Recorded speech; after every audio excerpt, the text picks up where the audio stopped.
তখন থেকেও আমাকে সামলেছে আমার ছোট ভাইয়ের মতো। কামালের মুখে ফুটে উঠল কৃতজ্ঞতার হাসি। চোখের জলে স্পষ্ট যে সে খুব খুশি এই সম্মান পেয়ে। সবাই সবারটা বলছে দেখে আফিমের মনটাও ভারী হয়ে এলো নীলার কথা মনে করে। তার বোনটাকে সে খুব ভালোবাসতো। আফিম মুখ খুলল। তা আজিব, একটা কথা কি জানো, আমি ফ্যামিলি বঞ্চিত না, তবে আমিও তোমাদের মতো আঘাত পাওয়া, তাই আমাকে তোমাদের দলে টেনে নিতেই পারো। তোমাদের থেকে কোনো অংশে কম আঘাত আমি পাইনি। আফিমের কথার অর্থ বুঝল না কেউ, শুধুমাত্র ইনায়েত ছাড়া। ইনায়েতের তো সবটাই জানা। ইনায়েতই তাই বলা শুরু করলো। ওনার জীবনটাও খুব একটা সহজ ছিল না। নিজের বোনকে হারালো, ভুল মানুষকে ভালোবেসে আঘাত পাওয়া বন্ধুর কাছ থেকে বিশ্বাসঘাতকতা। স্পন্দন ভ্রুকুচকে তাকালো ইনায়েতের দিকে। আফরা তো আছেই, আফরা তো হারায়নি, তাহলে কোন বোনের কথা বলছে সেটা কিছুতেই বুঝতে পারল না স্পন্দন। ইনায়েতি সবটা খুলে বলল আফিমের যমজ বোন নীলার ব্যাপারে। কণার বিশ্বাসঘাতকতা, মাহিমের আঘাত সবটাই বলল ইনায়েত। এরপর আফরাকে খুঁজে পাওয়া, নিজের বোনের জায়গা দেওয়া, সবটা জানালো। রুমের সবাই স্তব্ধ। যে মানুষটা কম সহ্য করেছে ভাবলো সবাই, সেই মানুষটাই এক ধাক্কায় অনেক কিছু সহ্য করে ফেলেছে। এটা ভেবেই বেশ অবাক হলো সকলে। আফিমের চোখের কোণে পানি। আফিম নিজের চোখের জলটা মুছে বলল, স্পন্দন, সবটা জেনে আমার বোনকে ছেড়ে দেবে না তো? জানি ছাড়বে না, তবুও ভাই তো, যতই খারাপ হই না কেন বোনের জন্য কিছুতেই ছাড় দিই না। স্পন্দন এতক্ষণ সবটা শুনে অবাক হলো। তার বউটাকে এত কিছু সহ্য করতে হয়েছে, তার কোনো ধারণাই ছিল না স্পন্দনের। আফিমের কথা শুনে মৃদু হেসে বলল, ভুলেও ভেবো না আমাকে ছাড়া অন্য কারোর হাতে ওকে তুলে দেবে। আফিমও হেসে ফেলল স্পন্দনের কথা শুনে। তাজিব সহ সকলের মুখে হাসি, আর ইনায়েতের চোখে মুখে বিস্ময়। মানে কিছুই বুঝলাম না। ইনায়েতের দিকে তাকালো সবাই। স্পন্দন জিহ্বায় কামড় দিল, এরপর আদুরি গলায় বলল, এ আসলে আমি না আফরাকে পছন্দ করি বোন। আফিম শয়তানি হেসে বলল, শুধুই কি পছন্দ করা, ভালোবাসো না নাকি? বিয়ে করবে না? আচ্ছা ঠিক আছে, আমি তাহলে অন্য কাউকে না হয় খুঁজে নেব আমার বোনের জন্য। আফিমের কথা শুনে বাচ্চাদের মতো স্পন্দন দ্রুত পড়ল, আরে ভালোবাসি তো, ওটাই তো আমার বউ, অন্য কাউরে কেন দিবে ভাই? স্পন্দন উত্তেজিত হয়ে কথাটা বলে ফেলার পর বুঝলো সবাই তার দিকে তাকিয়ে আছে। সেকেন্ড পরেই উপস্থিত সবাই হো হো করে হেসে উঠল। স্পন্দন একটু লজ্জায় পেল যেন। ইনায়েত কোমরে হাত রেখে বসে থেকেই বলল, কি কবে থেকে চলছে এইসব? তুমি আমার ভাই এটা না হয় আজকে বললে, কিন্তু ভাই তো তোমাকে আগেই মানতাম, তাও কেন আমাকে বললে না? পচা ভাই কোথাকার। কথা বলবেন একদম আমার সাথে। ইনায়েতের কথা শুনে স্পন্দন মৃদু হাসলো। ইনায়েতের গাল টেনে বুকে জড়িয়ে নিতেই ইনায়েতও নিজের মিথ্যে রাগ ভুলে হেসে ফেলল। আস্তে ধীরে ঘুম ভাঙল রুহি। দীর্ঘক্ষণ চোখ বন্ধ রাখার ফলে হঠাৎ চোখটা খুলতে কষ্ট হলো। ভারী হয়ে আছে চোখের পাতা। কয়েকবার চোখ পিট পিট করে চোখের সামনে ঝাপসা হাতটা শরীরটা ভালো লাগছে। বুঝতে পারছি 2 দিন ফ্রেশ না হওয়ার ফলে গুটি গুটি পায়ে বিছানা থেকে নেমে সোজা যে দলগুলো সেখানে ছিল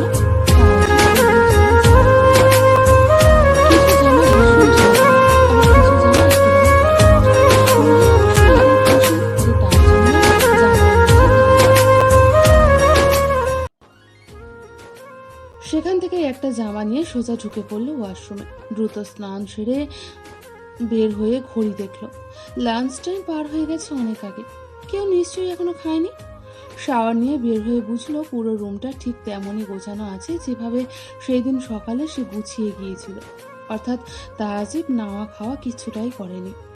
দ্রুত পায়ে বের হয়ে আসলো রুম থেকে। ড্রয়িং রুমের দিকে চোখ যেতেই দেখলো সবাই বসে আছে। বুঝলো সবাই লাঞ্চের কথা ভাবতেও ভুলে গিয়েছে। রুহি কিচেনে গিয়ে পাস্তা বানিয়ে নিল দ্রুত হাতে। Pasta, chicken nuggets, chicken fry আর ফ্রেঞ্চ ফ্রাই করে নিল। তারপরে সার্ভেন্টকে বললো এগুলো টেবিলে সব সাজিয়ে দিতে। এরপর রুহি এগিয়ে গেল ড্রয়িং রুমের দিকে। শুধু কি কথা বললেই হবে? সবার কিছু খেতেও তো হবে। রুহির কণ্ঠস্বর শুনে সবাই সেদিকে তাকালো। তাজিব দ্রুত হাত করি দেখলো। আড্ডায় যে প্রায় 4 ঘন্টার মতো সময় পার হয়ে গেছে বুঝলোই না। পরক্ষণে রেগে মেগে তাকালো রুহির দিকে। তুমি খাট থেকে নামলে কেন? আরে এই অসময়ে গোসলের মানে কি? চুল থেকে এইভাবে পানি পড়ছে কেন? খিদে পেয়েছে তোমার? তাজিবের এমন অবস্থা দেখে সবাই মুখ টিপে হাসছে। তাজিবের চোখে না পড়লেও রুহির চোখে পড়ল। রুহি এখন রীতিমতো লজ্জা লাগছে তাজিবের এমন কাণ্ডে। তবে এখন তার লজ্জা পাওয়ার সময় নেই। সবাই না খেয়ে রয়েছে, তাই রুহিও কপট রাগ দেখিয়ে বলল, তোমার না হয় খিদে টিদে পায় না, তুমি ভিনদেশি এলিয়েন, কিন্তু এরা তো মানুষ। লাঞ্চের টাইম পার হয়ে গেছে, সেটা জানো। আর আমি জানি যে তোমার খেয়াল নেই ওদের লাঞ্চের কথা জিজ্ঞাসা করার কথা। তাজিবের নিজেরও মনে হলো সত্যি তো, লাঞ্চের টাইম তো চলে গেছে, আর সে জিজ্ঞাসা করলো না। তাজিব হালকা লজ্জায় পেল নিজের কাজে। রুহি বিষয়টা বুঝতে পেরে বলল, এখন যাও, ফ্রেশ হয়ে নাও দ্রুত।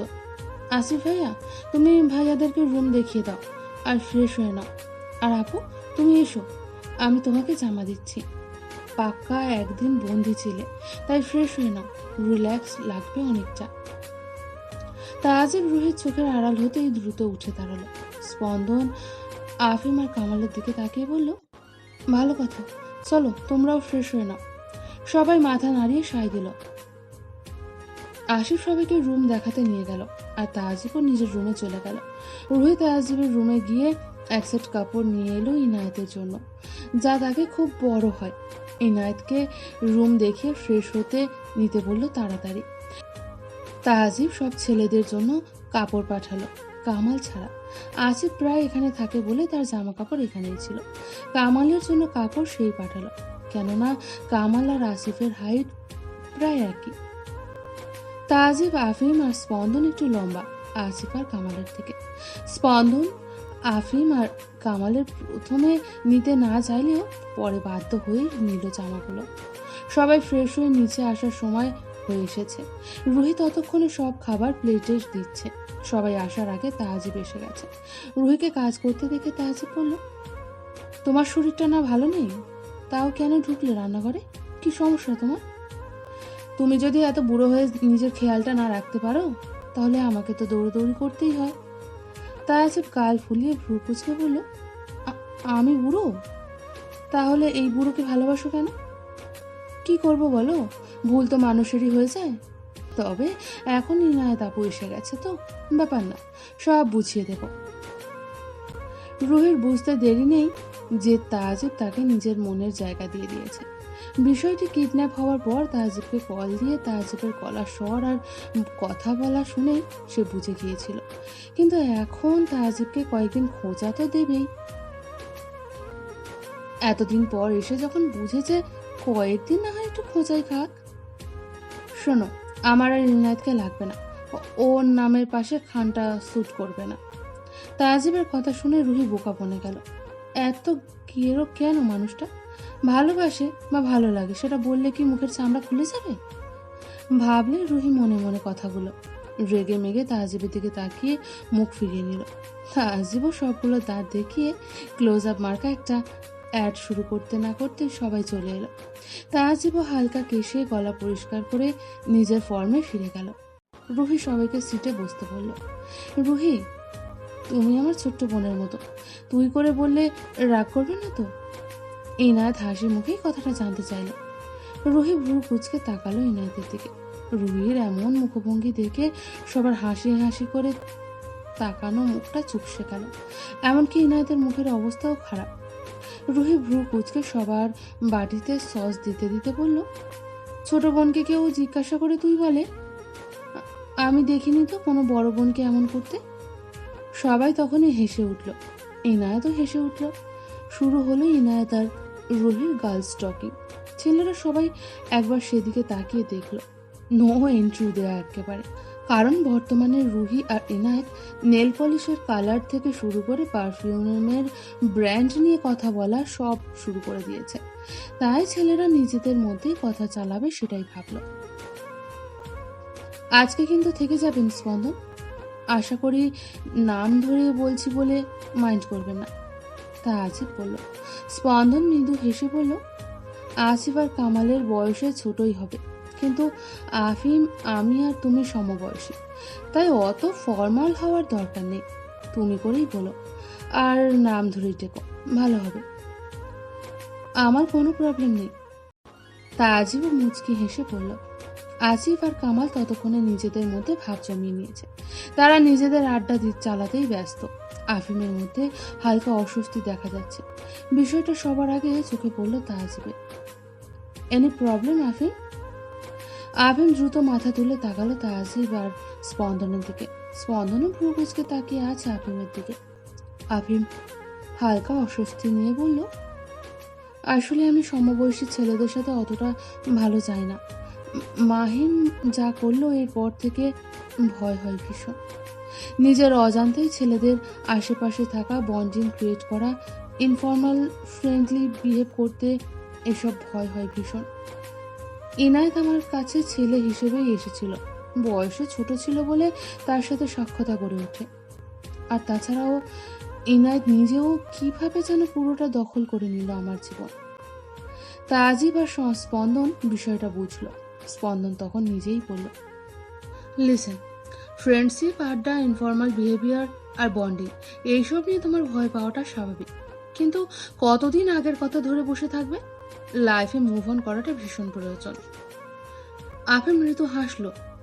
কামাল ফিরে গেছে কিছু কাজ থাকায়, খাওয়া দাওয়া শেষ করে। আসিফও তাই নিজেদের বন্ধুর সাথে একটু আড্ডা দিতে চলে গিয়েছে। স্পন্দন, আফিম, তাজিব, রুহি ও ইনায়েত বসে আছে বাগানে ঘাসের উপর ম্যাট বিছিয়ে। অবশ্যই এটা রুহি ও ইনায়েতের জেদ। একটা গান শোনাও না বই, তুমি না ভালো গান গাও, আর নাচও জানো শুনেছি। সবাই তাকালো রুহির কথা শুনে সেদিকে। ইনায়েতের চোখ তো ছানা পড়া। তোমাকে কে বললো এসব কথা? ইনায়েত প্রশ্ন করল। রুহি মুচকি হেসে বলল, ওমা, জানবো না কেন? বাবা তোমাকে খুঁজে বের করবে বলে তোমার সম্পর্কে অনেক ইনফরমেশনই জোগাড় করেছে, ওইখান থেকেই সবটা জেনেছি। ও, ইনায়েত মুচকি হাসলো। রুহি একের পর এক অনুরোধ করেই যাচ্ছে। শেষমেশ স্পন্দনের চোখের ইশারায় সম্মতি দিতেই ইনায়েত উঠে দাঁড়ালো নাচ দেখাবে বলে। আফিমের চোখ চকচক করে উঠল। তখনই তাজিব অস্থির হয়ে বলল, ইনায়েত নাচবে না। তাজিবের কথা শুনে সবাই ভ্রু কুঁচকে তাকালো। তাজিবের দিকে। তাজিব নিজের করা ভুলটা বুঝলো। মাথা নিচু করে মাথা চুলকে নিয়ে বলল, ইনায়েতের নাচ করা মানা, কারণ ও একবার অ্যাক্সিডেন্ট করেছিল 1 বছর আগে। ডাক্তার ওকে লাফাতে, ছোটাছুটি করতে কিংবা নাচ করতে মানা করেছে। আমি ওকে ডাক্তারের কাছে নিয়ে গিয়েছিলাম, তাই মনে আছে। ইনায়েতেরও মনে পড়লো বিষয়টা। রুহির সামনে এইভাবে তাজিব কথাটা বলে ফেলাতে তাজিবের অস্বস্তি হচ্ছে এখন রীতিমতো। আর ইনায়েতেরও বেশ অস্বস্তি হচ্ছে, কারণ রুহির সামনে তারই ভালোবাসার মানুষকে না ইনায়েতকে নিয়ে বলছে।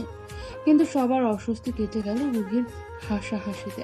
রুহি পেট চেপে হো হো করে হাসছে। ভ্রু কুচকে তাকালো তাজিব রুহির দিকে। রুহি কোনোভাবে নিজেকে সামলে বলল, আপি, তোমার আর তাজিবের অবস্থা দেখে মনে হচ্ছে তোমাদের দুজনের একটু আগে বিয়ে হয়েছে। স্পন্দন রুহির কথা স্বাভাবিকভাবে নিয়ে হাসলো মৃদুভাবে। আফিম হাত মুঠো করে রেখেছে রাগেতে। ইনায়েত অপ্রস্তুত হাসলো।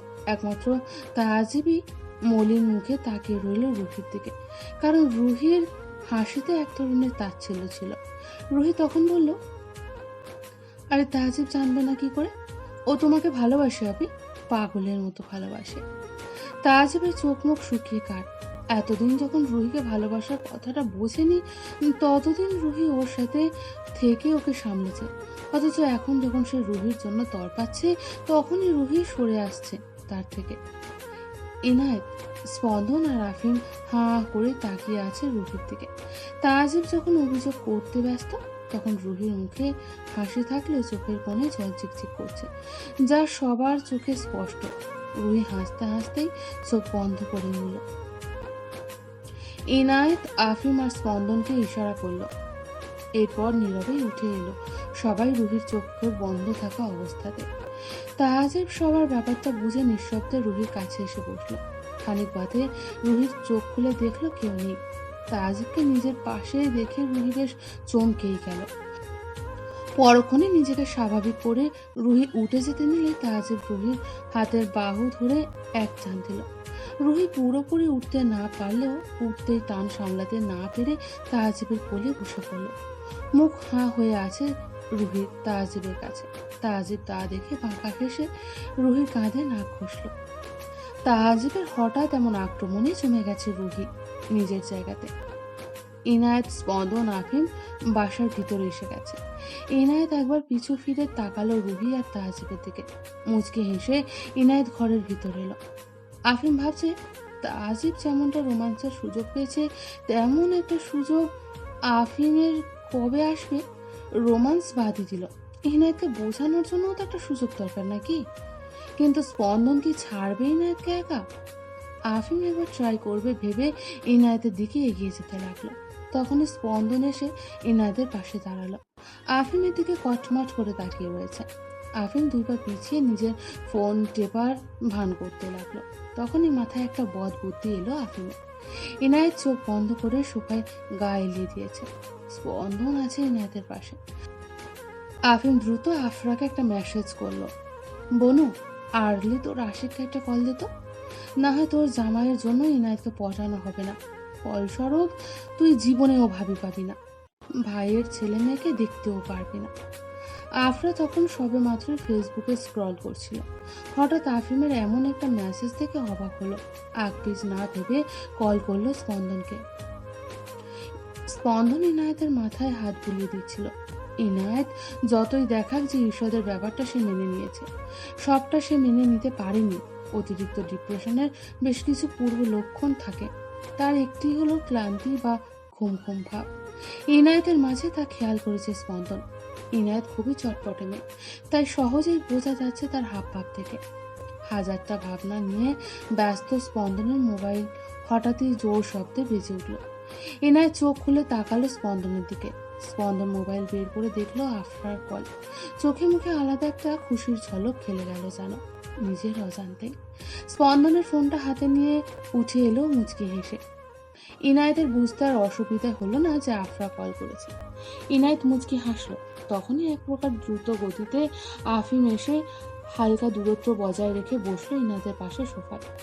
ইনায়েত হঠাৎ এমন হয় চমকে তাকালো পাশে। আফিমের দিকে তাকাতেই অস্বস্তি ঘিরে ধরল ইনায়েতকে। মনে পড়ল কিভাবে আফিম তাকে প্রপোজ করেছিল। ইনায়েতকে আজকে সামাল দিতে বুকে জড়িয়ে ধরেছিল। ইনায়েত উঠে আসতে চাইল, তখনই আফিম ইনায়েতের এক হাত খপ করে ধরল।